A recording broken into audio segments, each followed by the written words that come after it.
Astro தமிழன் channel மூலம் உலகம் முழுவதும் வாழ்த்து கொண்டிருக்கும் சகோதர சகோதரிகளுக்கு 2026 ஆங்கில புத்தாண்டு நல்வாழ்த்துக்கள் மற்றும் வணக்கங்கள். இன்றைய பதிவு 2026 ஜனவரி மாத பலன்கள். இந்த புத்தாண்டு ஆனது வியாழக்கிழமை அன்று ரிஷபராசியில் ரோகிணி நட்சத்திரத்தில் கன்னியால் லக்னத்தில் பிறக்கரிக்கிறது. இந்த 2026 ஜனவரி மாத கிரக நிலைகளை பார்க்கும்போது குரு பகவான் வக்கிரம் பெற்று மிதுன மனையிலும், சனி பகவான் மீன மனையிலும், செவ்வாய், புதன், சூரியன், சுக்கிரன் இந்த 4 கிரகங்கள் தனசு மனையிலும், ராகு பகவான் கும்பத்திலும், கேது பகவான் சிம்மத்தில் அமர்ந்திருக்கிறாங்க. இந்த ஜனவரி மாதத்தில் கிரகங்களின் பெயர்ச்சிகளை பார்க்கும்போது 13.1. 2026 அன்று சுக்கிர பகவான் தனசிலிருந்து மகரத்துக்கு பேச்சுகிறார். அதேபோல் 14.1. 2026 அன்று சூரிய பகவான் தனசிலிருந்து மகரத்துக்கு இடம்பெயர்கிறார். அதேபோல் ஜனவரி மாதம் 16ஆம் தேதி செவ்வாய்க்கிழமை, அதாவது செவ்வாய் பகவானானது தனசிலிருந்து மகரத்துக்கு பேயர்ச்சி ஆகிறார். அதேபோல் புதன் பேயர்ச்சியானது ஜனவரி மாதம் 17ஆம் தேதி அன்று தனுசிலிருந்து மகரத்துக்கு பேயர்ச்சியாகிறார். இந்த கிரக அமைப்புகளை வைத்துக்கொண்டு இந்த 2026 ஜனவரி மாதம் 17ஆம் தேதி அன்று தனுசிலிருந்து மகரத்துக்கு பெயர்ச்சியாகிறார்.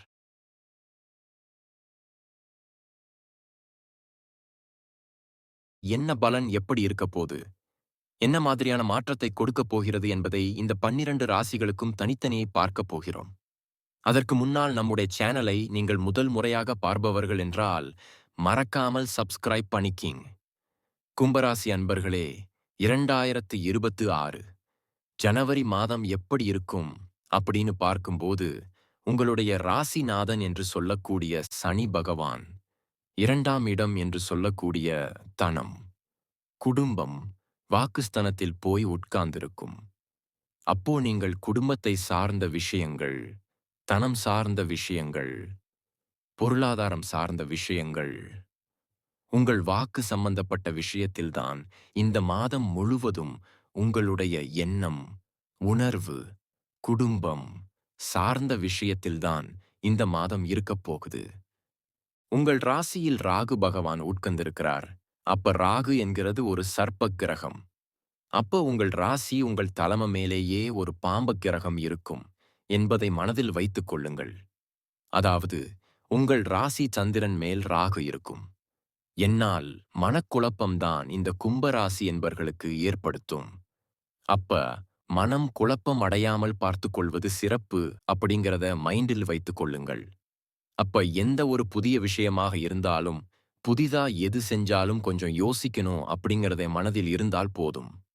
ஆனாலும் குருவின் உடைய பார்வை, அதாவது 9ஆம் பார்வையாக உங்கள் ராசியின் மீது பதிக்கின்ற காரணத்தால் முதலில் ஒரு குழப்பம், ஒரு தெளிவில்லாத தன்மை, அதன் பிறகு அதற்கு தெளிவான ஒரு தன்மை, அதாவது தெளிவான முடிவெடுக்கக்கூடிய தன்மை இருக்கும்.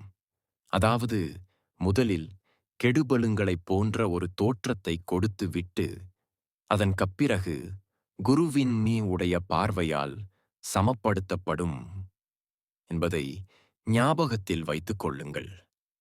2ஆம் இடத்தில், அதாவது உங்களுடைய குடும்பஸ்தானம், தனஸ்தானம், வாக்குஸ்தானத்தில் சனி பகவான் உட்கார்ந்திருக்கிறார். அப்ப 12ஆம் அதிபதி விரையாதிபதியாக இருக்கக்கூடிய சனி பகவான் வாக்குஸ்தானத்தில் இருக்கிறார். அப்ப வாக்கு சம்பந்தப்பட்ட விஷயத்துல தான் கவனமா இருக்கணும். அப்ப சனி எந்த இடத்துல இருக்கிறாரோ அங்க ஏதாவது ஒரு சிக்கலை ஏற்படுத்தும். அப்ப என்ன ஆகும்னா, குடும்பத்தில் சின்ன சின்ன கசப்பான உணர்வுகள் வருவதற்கான வாய்ப்புகள் இருக்கிறது. நல்லவை கொடுக்குமா அப்படின்னா நிச்சயமாக இல்லை. இந்த மாதம் பாத்தீங்கன்னா, அதாவது இந்த 2026 ஜனவரி மாதம் முதல் பாத்தீங்கன்னா 4 கிரகங்கள் 11ஆம் இடமான லாபஸ்தனத்தில் இருக்கிறது. ஒரு அற்புதமான ஒரு அமைப்பு. அதாவது உங்களுக்கு இந்த கும்பராசி அன்பர்களுக்கு ராஜயோகத்தை தரக்கூடிய ஒரு கிரகம் வருடம் 2025ஐ கம்பேர் பண்ணும்போது இந்த 2026 ஜனவரியிலிருந்தே உங்களுக்கு ஏற்றம்தான். இனி கீழ் அப்படிங்கிற அமைப்பு இல்ல. ஏன்னா கடந்த ஒரு 2½ வருஷமாய் இருந்த அழுத்தம், மன அழுத்தம், பிரஷர் இப்ப இல்ல. இன்னொன்னு சொல்லப்போனா, இருட்டில் இருந்த நீங்கள் இப்ப வெளிச்சத்துக்கு வந்தாச்சு. உங்களுக்கு ஒரு நல்ல பாதை கிடைக்கப் போகிறது. அந்த பாதைய பிடிச்சுக்குங்க. அவ்வளவுதான். ஒரு பாதை தெரியும், தெளிவா தெரியும். இதுதான் பாதை. இதுல தான் நாம போகணும் அப்படிங்கிறது தெளிவா உங்களை காண்பிக்கும். அந்த பாதையில போகும்போது உங்களுக்கு எந்த கெடுதல்களும் ஏற்படுத்தப் போவது இல்லை. 5ஆம் அதிபதி 12இல் உட்கார்ந்து இருக்கார். சிறப்பு குழந்தை சனத்தின் அதிபதி, பூர்வ புண்ணிய சனத்தின் அதிபதியாக இருக்கக்கூடிய புதன் லாபஸ்தானத்தில் உட்கார்ந்து இருக்கிறார். குருவின் பார்வையில் இருக்கிறார். அப்ப குழந்தை பாக்கியத்துக்காக காத்துக்கொண்டு இருப்பவர்களுக்கு நல்லவ நடக்கும். எதுவும் எனக்கு கிடைக்கல, இந்த மாதம் சக்சஸ் கொடுக்குமா அப்படின்னா கண்டிப்பா கிடைக்கும். சக்சஸ் தான். அப்ப குழந்தை பாக்கியம் கிடைக்கும். பூர்வ புண்ணிய, அதாவது உங்கள் பூர்வீக பலன் கிடைக்குமானா கிடைக்கும். குலதெய்வத்தின் அருள் கிடைக்குமா கிடைக்கும். குழந்தைகள் நலன் எப்படி இருக்கும்? சூப்பரா இருக்க போகுது. பொழுது நல்லா படிப்பாங்களா என்று கேட்டால், நல்லா படிக்கக்கூடிய அமைப்புகள், குழந்தைகளின் ஆசைகள் நிறைவேறக்கூடிய வாய்ப்புகள் பேக்கன் சந்தர்ப்பங்கள். இந்த காலகட்டம் சிறப்பு. அதாவது இந்த ஜனவரி மாதம் நல்லா இருக்குது. ஆனா ஒரே ஒரு விஷயம் என்னன்னா, இந்த ஜனவரி மாதம் பிற்பகுதியில பார்த்தீங்கன்னா 4 கிரகங்கள் விரயஸ்தனத்துக்கு போகுது. அப்படி என்ன? இந்த ஜனவரி மாதம் உங்களுக்கு கும்பராசி அன்பர்கள் விரயம் ஏற்பாடு, விரயம், சுபவிரயம். அவ்வளவுதான். சுபவிரயங்களாக செய்து கொள்வது நல்லது. என்ன? கொஞ்சம் அலைச்சல், திருச்சல் இருக்கும்.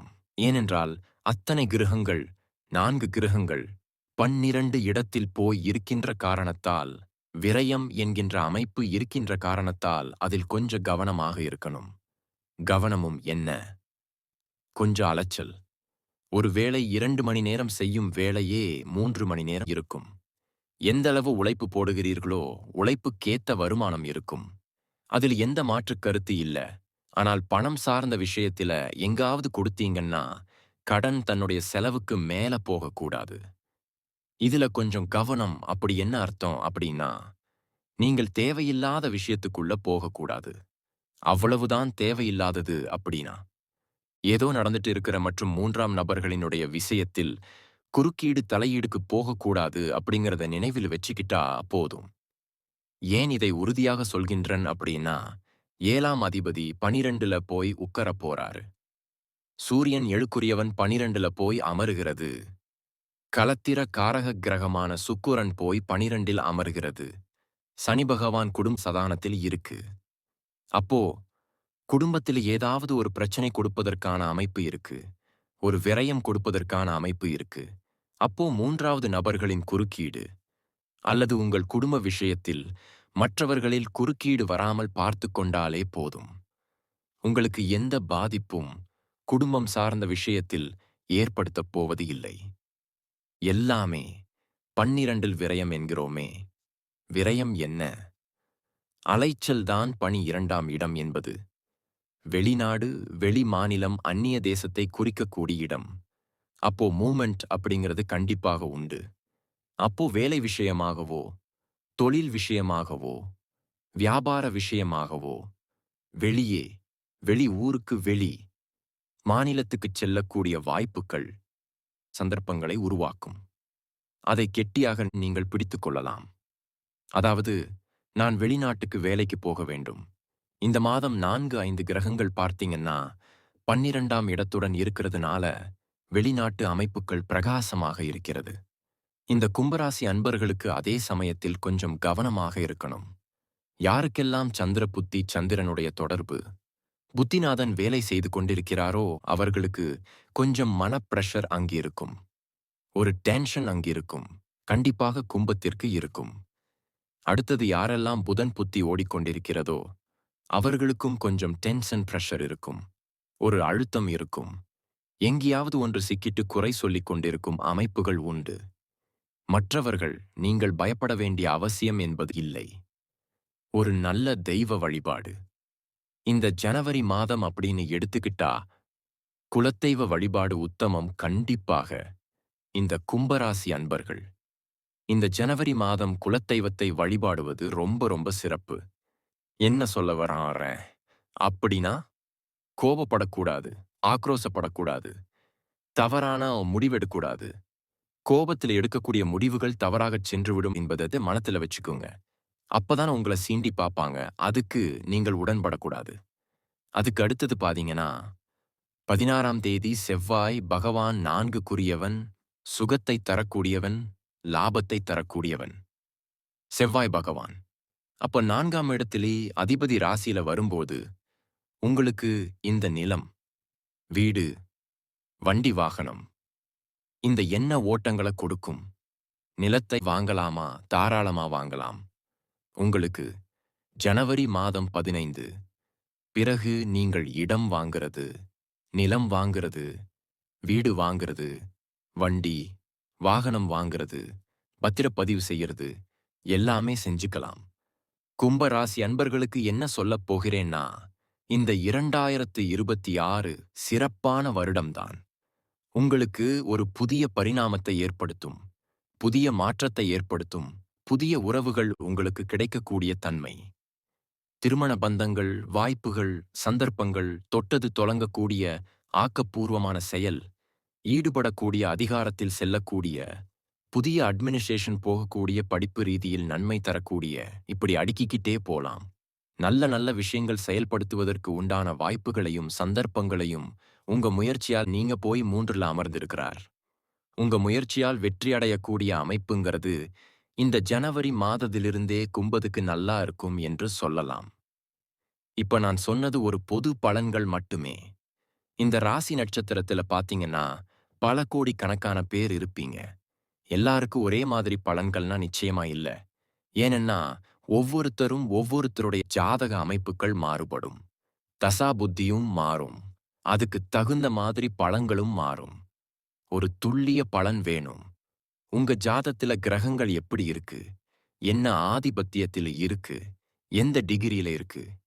இப்ப நடப்பு தசாநாதன், புத்திநாதன், அந்தரநாதன், சூட்சுமநாதனை பொறுத்து இந்த 2026இல் சொந்த தொழில் செய்வதற்கான கொடுப்பினை இருக்கா?